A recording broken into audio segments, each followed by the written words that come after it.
Untuk yang selanjutnya yaitu contoh beban dinamik. Beban dinamik ini yang pertama ada beban angin.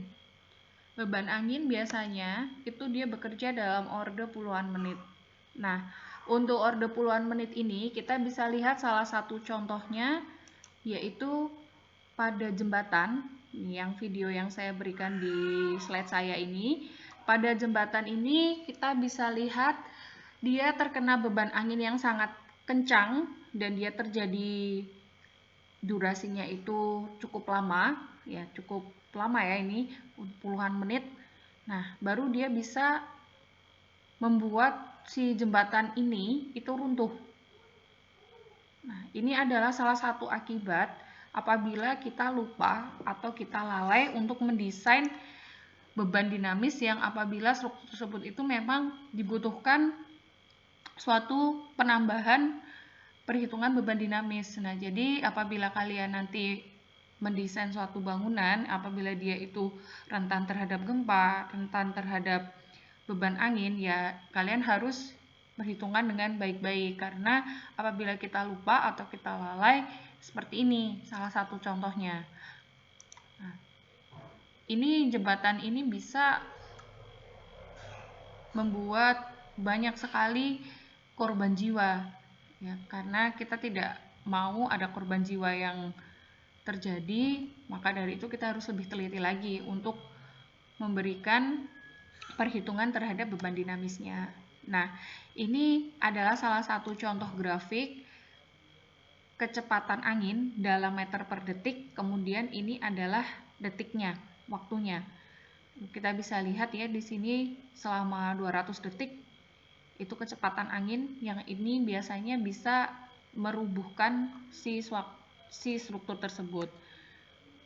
Nah, yang kedua, ini ada juga contoh beban dinamik akibat mesin. Nah, kalau akibat mesin, itu mesinnya kan dia bergetar, tapi dia bergetarnya tidak kemana-mana, jadi dia tetap gitu. Jadi ada suatu struktur, kemudian mesinnya ini ada di tengah. Nah, kemudian dia bergetar. Dan dari bergetarnya ini, dia memiliki magnitudo beban dan arah beban yang merupakan fungsi waktu. Itu juga kita sebut dia masuk ke dalam beban dinamis.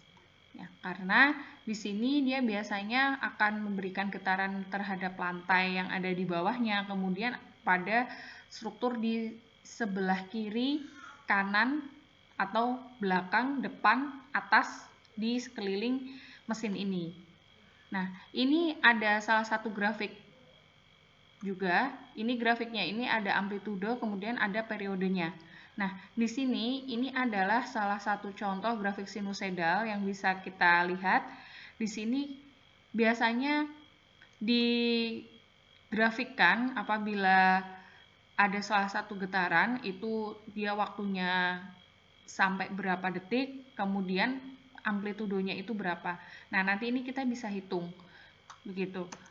Dalam komponen horizontal dan daya dinamik yang akibat unbalance mesin ini, itu dia bisa ditimbulkan oleh massa yang berputar. Ya karena tadi mesinnya itu dia ada di tengah, kemudian dia bergetar. Nah, itu dia akan juga mengakibatkan gaya eksentrisitas atau E. Kemudian kita bisa lihat dalam salah satu contoh berikut. Nah, ini contoh dari fungsi matematis P terhadap waktu, kemudian sama dengan massa dikali eksentrisitas, dikalikan dengan omega kuadrat, dikalikan sin omega kali T. Nah, itu adalah salah satu contoh fungsi matematis dari beban dinamis ini. Next, dengan M adalah massa yang berputar, dengan E adalah eksentrisitas, kemudian untuk omega adalah kecepatan sudutnya. Kecepatan sudut itu dalam radian per detik. Nah, yang ketiga itu contoh beban dinamis akibat gempa bumi. Yang untuk gempa bumi ini kita sudah ketahui ya semuanya bahwa gempa bumi itu dia masuk ke dalam beban dinamis. Nah, akibat gempa bumi itu dia juga bisa memberikan arah vertikal atau maupun arah horizontal. Jadi dia bisa menggoyangkan suatu struktur itu dalam hitungan waktu. Ya, dalam hitungan waktu, dan itu biasanya terjadi bisa 10 detik atau dia 20 detik, bahkan hingga sampai puluhan menit. Tapi biasanya kalau di Indonesia ini jarang sekali untuk yang sampai puluhan menit. Biasanya dalam beberapa detik saja. Apabila dia magnitudo beban gempanya itu besar, maka dia bisa merubuhkan bangunan. Nah, di sini ada salah satu contoh time history percepatan gempa dari El Centro. Ya, ini gempa El Centro. Kemudian ini saya ambil dari website Peer Ground Motion Database. Jadi kita bisa lihat untuk lamanya, waktunya ini dia sekitar 40 detik, dan ini adalah acceleration-nya. Ya, ini adalah kecepatan gempanya. Itu dia bisa sampai 0,3 G. Nah, untuk kesatuan gempa itu kita bisa gunakan G itu untuk penyebutan suatu besaran gempa, atau biasa juga kita sebut dalam hertz, itu juga tidak apa-apa. Nah, itu nanti ada bedanya, apa antara G, kemudian ada gal, kemudian antara hertz, itu nanti ada bedanya. Nanti kita akan belajar di pertemuan berikutnya.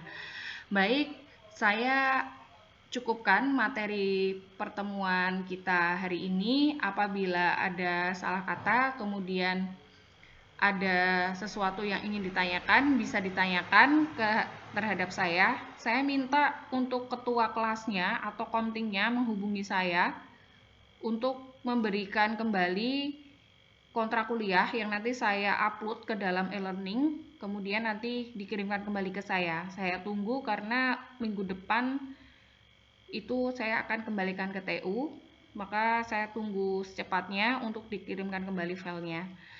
Baik, semoga perkuliahan ini bermanfaat untuk kalian. Selamat sore, wassalamualaikum warahmatullahi wabarakatuh.